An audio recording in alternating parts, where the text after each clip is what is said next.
Eh, terkadang akses masuk dari untuk pembeli sendiri itu terganggu. Jadi banyak pedagang juga merasa dirugikan. Nah, teman-teman Tribuners, antrian ini hampir setiap hari.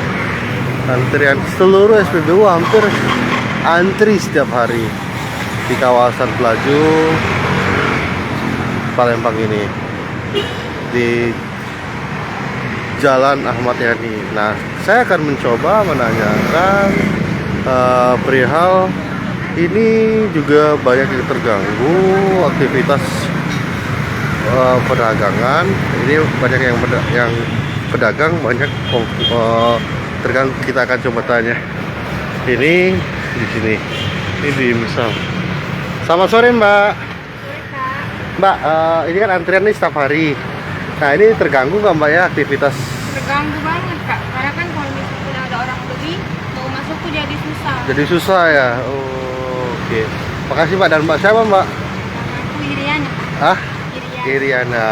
Nah, ini Mbak Iriana yang jual dimsum merasa sedikit terganggu karena antrian yang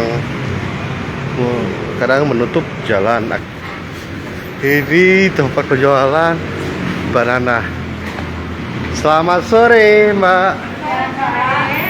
Mbak mau tanya-tanya, Mbak. Ini kan antrian setiap hari, antrian ini hampir panjang antriannya ya, BBM jenis solar ini. Nah, merasa terganggu nggak, Mbak? Kan Mbak jualan di sini tepat juga di antrian ini. Untuk terganggu atau tidaknya, yang pasti aktivitasnya terganggu. Aktivitasnya terganggu ya. Apalagi kan keluar masuknya mobil itu kan bisa terhalang mobil depan. Oh, gitu. Itu sih terganggu. Terganggu ya, Mbak ya. Apalagi kalau ngantri kayak gini sering macet, kan? Sering macet ya, jadi sering menutup jalan itu, akses jalan itu ya, Mbak ya. Oke. Ini sudah agak lama ya, Mbak ya, antri kalau saya perhatiin 2 minggu, bener ya, Mbak ya? Iya. Makasih, Mbak. Dan Pak siapa, Pak? Mbak Sinta. Hah? Sinta. Dan ini ya, Mbak? Cynthia. Cynthia.